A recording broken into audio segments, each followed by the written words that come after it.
হংকংয়ে বহুতল ভবনে ভয়াবহ আগুনে ৫৫ জনের মর্মান্তিক মৃত্যু। অবহেলার দায়ে সংস্কার কাজের ৩ শীর্ষ কর্মকর্তা গ্রেপ্তার।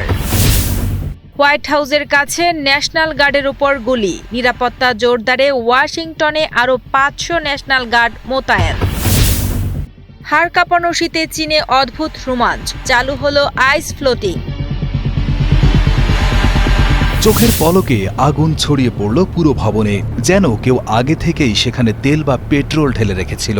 আগুনের এই রাক্ষসের রূপ দেখার জন্য কেউ প্রস্তুত ছিল না, আর এই ভয়ঙ্কর পরিস্থিতির পেছনে বারুদ হিসেবে কাজ করেছে জানালার পাশে লাগানো সাধারণ সাদা ফোম। হংকংয়ের তাইপো এলাকার ওয়াং ফুক কোর্ট ভবনের এই ভয়াবহ অগ্নিকাণ্ড এখন গোটা বিশ্বের আলোচনার কেন্দ্র। মাত্র কিছুক্ষণের আগুনের তাণ্ডবে ঝরে গিয়েছে ৫৫টি তাজা প্রাণ, আর হাসপাতালে যন্ত্রণায় কাতরাচ্ছেন আরও ৭০ জনেরও বেশি মানুষ। তদন্তকারীরা নিশ্চিত হয়েছেন ভবনের সংস্কার বা মেরামত কাজের জন্য জানালার পাশে যে স্টাইরোফোম বা ফোম বোর্ড লাগানো হয়েছিল সেটাই মূলত এই ভবনটিকে একটি মৃত্যুকূপে পরিণত করেছিল।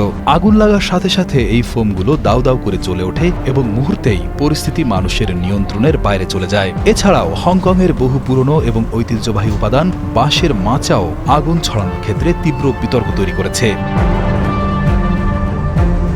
হংকংয়ের গত কয়েক দশকের ইতিহাসে এটি অন্যতম ভয়াবহ দুর্ঘটনা। এই আগুনের ঘটনাটি যতটা না দুর্ঘটনা, তার চেয়ে বেশি অবহেলা। কারণ আগুন এত দ্রুত ছড়িয়ে পড়ার কথা ছিল না। তদন্তে নেমে পুলিশ এবং ফায়ার সার্ভিস দেখতে পায় যে টাওয়ারগুলোতে আগুন লাগেনি সেগুলোর জানালায়ও সংস্কার কাজের জন্য প্রচুর পরিমাণে স্টাইরোফোম বা ফোম বোর্ড লাগানো আছে। আমরা সাধারণত টিভি বা ফ্রিজ কিনলে কার্টুনের ভেতরে যে সাদা রঙের হালকা শোলার মতো জিনিসটা দেখি সেটাই স্টাইরোফোম। এটি মূলত পেট্রোলিয়াম বা প্লাস্টিক জাতীয় উপাদান দিয়ে তৈরি, যার ভেতরে প্রচুর বাতাস থাকে। এই জিনিসের বৈশিষ্ট্য হলো আগুনের সামান্য স্পর্শ পেলেই এটি বারুদের মতো জ্বলে ওঠে এবং প্রচুর কালো বিষাক্ত ধোঁয়া তৈরি করে। হংকংয়ের এই ভবনটিতে ঠিক সেটাই হয়েছে। সংস্কার কাজের সুবিধার্থে ঠিকাদার প্রতিষ্ঠান জানালার কাজ ঢাকতে এই ফোম এবং দাহ্য ক্যানভাস ব্যবহার করেছিল, যা শেষ পর্যন্ত ৫৫ জন মানুষের মৃত্যুর কারণ হয়ে দাঁড়ায়।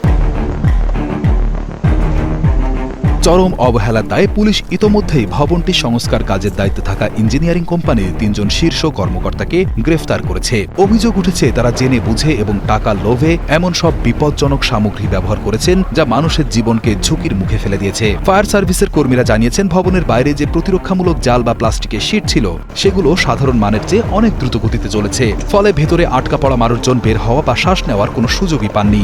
আগুনের কালো ধোঁয়ায় ঢেকে গিয়েছিল পুরো সিঁড়ি ও করিডোর, যা মানুষকে নিরাপদ আশ্রয় যেতে বাধা দিয়েছে। ১৯৮০-এর দশকে তৈরি এই বিশাল আবাসিক এলাকাটিতে প্রায় ৪,৮০০ মানুষ বসবাস করতেন, যাদের অধিকাংশই বয়স্ক। হাড় কাঁপানো শীতে বরফ জলে নিরাপদে ভেসে থাকার জন্য এক অদ্ভুত আবিষ্কার করেছে চীনারা। দেশটির উত্তর পশ্চিমাঞ্চলীয় শিনচিয়াংয়ের আলতাই এলাকায় আউইতান জলাধারে সম্প্রতি চালু হয়েছে চীনের প্রথম আইস ফ্লোটিং ক্লাব। দর্শনার্থীরা বিশেষ প্রযুক্তিতে তৈরি ওয়াটারপ্রুফ থার্মাল স্যুট পরে এই হিমশীতল পানিতে নামছেন। এই বিশেষ পোশাকের কারণে প্রচণ্ড ঠান্ডাতেও তাদের শরীরে পানি লাগছে না এবং তারা কোনো সাঁতার ছাড়াই অনায়াসে পানির ওপরে ভেসে থাকতে পারছেন। মূলত ফিনল্যান্ডের মতো মেরু অঞ্চলের দেশগুলোতে এই আইস ফ্লোটিং বা বরফ জলে ভাসার বিষয়টি বেশ জনপ্রিয়। সেই অদ্ভুত অভিজ্ঞতায় এখন চীনে বসে নেওয়া যাচ্ছে। বিশেষ সুরক্ষা ব্যবস্থার মাধ্যমে পর্যটকেরা এই রোমাঞ্চকর আনন্দ উপভোগ করছেন। নতুন এই উদ্যোগটি স্থানীয় পর্যটন শিল্পে এক নতুন মাত্রা যোগ করেছে, যা দেশি বিদেশি পর্যটকদের দারুণভাবে আকর্ষণ করেছে। সারা বিশ্বে সন্ত্রাসবাদ দমনের নামে দখলদারিত্ব চালানো আমেরিকার প্রেসিডেন্ট ভবন হোয়াইট হাউসের খুব কাছেই নজিরবিহীন হামলার শিকার হয়েছেন ন্যাশনাল গার্ডের ২ সদস্য। বুধবার ওয়াশিংটনে এই গোলাগুলির ঘটনার পরপরই পুরো হোয়াইট হাউস এলাকা লকডাউন করে দেয়া হয়। প্রেসিডেন্ট ডোনাল্ড ট্রাম্প সে সময় ফ্লোরিডায় থাকলেও পরিস্থিতি নিয়ন্ত্রণে কঠোর পদক্ষেপ নেওয়ার নির্দেশ দিয়েছেন। পেন্টাগন জানিয়েছেন রাজধানীর নিরাপত্তা নিশ্চিত করতে তাৎক্ষণিকভাবে আরও ৫০০ ন্যাশনাল গার্ড সদস্য করা হচ্ছে।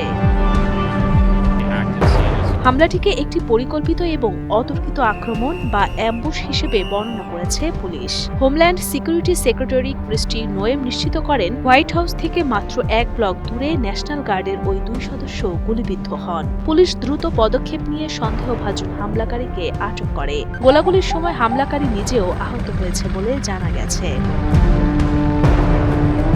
পেন্টাগন প্রধান পিট হেগসেথ ডমিনিকান রিপাবলিকের সফরে থাকাকালীন এই সংবাদ পান। তিনি সাংবাদিকদের বলেন, এটি আমেরিকার সেরা সন্তানদের ওপর একটি কাপুরুষোচিত ও জঘন্য হামলা। আমরা পিছিয়ে যাব না। আমাদের রাজধানী ও শহরগুলো সুরক্ষিত রাখা হবে। ট্রাম্পের নির্দেশে সেক্রেটারি অফ আর্মিকে দ্রুত অতিরিক্ত সেনা পাঠানোর ব্যবস্থা করতে বলা হয়েছে। ঘটনার সময় হোয়াইট হাউস এলাকা থেকে পর্যটকদের মধ্যে চরম আতঙ্ক ছড়িয়ে পড়ে। এক প্রত্যক্ষদর্শী জানান, হঠাৎ করে প্রচুর পুলিশের গাড়ি এবং সিক্রেট সার্ভিসের সদস্যদের অস্ত্র হাতে ছোটাছুটি করতে দেখা যায়। সামাজিক যোগাযোগ মাধ্যমে দেয়া এক বার্তায় প্রেসিডেন্ট ট্রাম্প তীব্র প্রতিক্রিয়া জানিয়েছেন। তিনি সন্দেহভাজন হামলাকারীকে জানোয়ার বলে আখ্যায়িত করে বলেন, এই কাজের জন্য তাকে খুব চড়া মূল্য দিতে হবে।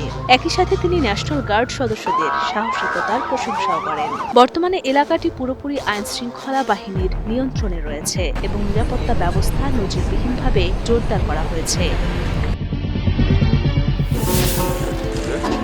যুদ্ধের দামামা বা রাজনৈতিক হুঙ্কার নয়, বরং পুতিনের হাতে শোভা পেল কিরগিজস্তানের ঐতিহ্যবাহী বাদ্যযন্ত্র কমুজ। ক্রেমলিনের প্রকাশ করা একটি ভিডিওতে দেখা যায়, রুশ প্রেসিডেন্ট বেশ আগ্রহ নিয়ে বাদ্যযন্ত্রটি হাতে তুলে নিয়েছেন এবং সেখানে উপস্থিত একজন পেশাদার বাদকের কাছে জানতে চাইছেন কিভাবে এটি সঠিক উপায়ে বাজাতে হয়। একজন বিশ্বনেতার এমন সহজ সরল ও শৌখিন রূপ সচরাচর দেখা যায় না, তাই এই ভিডিওটি মুহূর্তেই আলোচনার জন্ম দিয়েছে। গত ২৬ নভেম্বর বুধবার কিরগিজস্তান সফরে গিয়ে তাকে দেখা গেল সম্পূর্ণ ভিন্ন এই মেজাজে।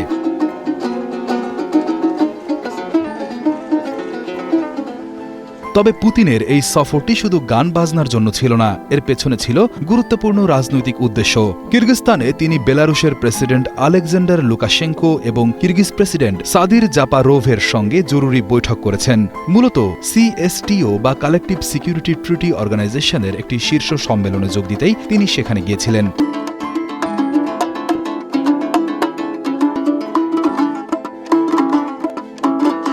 সহজ কথায়, সিএসটিও হল রাশিয়ার নেতৃত্বে গঠিত একটি নিরাপত্তা জোট বা দল, অনেকটা বন্ধুদের নিয়ে তৈরি নিরাপত্তা বলয়ের মতো। এই জোটে রাশিয়া ছাড়াও রয়েছে আর্মেনিয়া, বেলারুশ, কাজাখস্তান, কিরগিজস্তান এবং তাজিকিস্তান।